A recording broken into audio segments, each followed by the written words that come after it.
آقا بریم آنباکس جدیدترین نسل DJI Mavic Mini 4 پرو رو بریم برای هنرجو عزیزمون بازش کنیم در حضور خودشون که خودشون در واقع پشت صحنه هستن و دوست نداشتن به هر دلیلی که در واقع توی ویدیو ما باشن.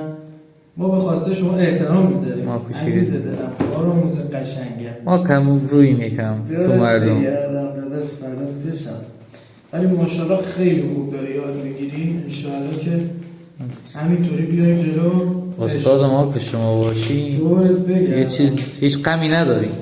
بچه های گل کرمانشاه سلطان ادب معرفت اخلاق ما کشی که وظیفه است. آقا جان پول نوعی میام نوعی میده داداش.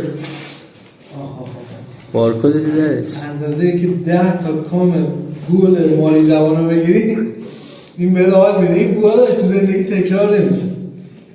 ببین همه چی اکبن نو این صحنه رو واقعا واسه همه عزیزایی که دارن زحمت میکشن خالصانه و مخلصانه براتون قربان میکنم. آخ ببین دست رو دلم نزار.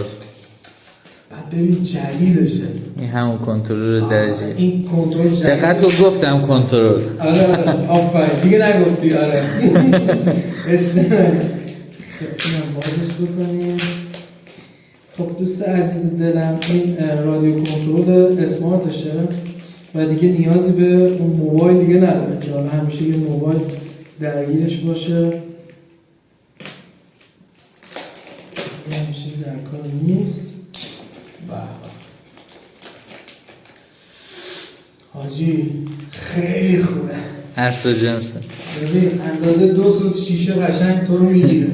وای ببین نگاه چقدر خیلی کنترلش بهتر شده. اونا آنتنشن دیگه گوشی نمیخوره. این آفرین آنتنش اینطوری باز میشه. خب که تمام دیگه قلب ما ریخ. ببین کلی میانبر داره.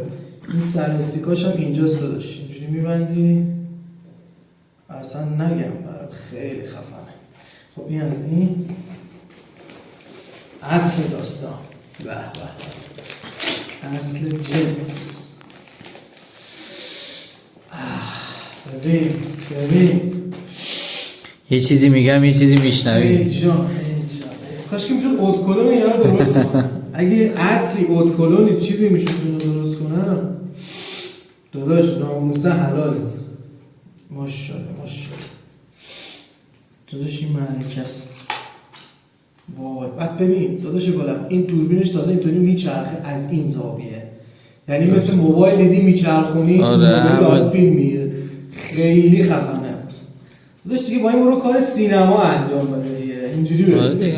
واقعا فیلم زندگی خودم رو بساز. خیلی ببین آخر داستانه. ماشاءالله خیلی با کیفیت تر شده دوستان. این از در واقع درون یا حالا این پرواز داداش گلم. این از باتری ها به پوله جاواتیش هم پوله. بعد داداش گلم این هم میتونی به عنوان پاور بانک ازش استفاده بکنی. درست. هم میتونی در واقع شارژر باتری شارژ بکنی که کل چراغاش هم خاموشه. درست. یعنی باتری یه دونه باتری هم رو خودشه. درسته؟ یه دونه باتری هم رو خودشه که کلا صفره. خیلی عجیبه برام میسمنم که چرا اینا صفره. همچین چیزی نداشتیم ما تا حالا. اولین باره که دارم میسمنم Mavic Mini 4 پرو همه باتریاش خاموشن. عجیب بود این صحنه. ولی خب اینا دیگه دوتا داره کنترلش روشن میشه. ببین انگار یه تبلته که دوتا کنترل داره روش. فن داره داداش، پشتش پنکه داره. خنک کننده چه دیگه. این دیگه زودتر هم سر میشم داغ نمیکنه. آره این داغ هم دیگه اصلا نمیکنه اینجوری بگم. خب داداش گلم مبارکت باشه. ممنون مرسی. خیلی شو ببینید انشالله که بشیم به فیه شاگرد خوب و حرف گوش کن. دورت بگردم عشق منیم.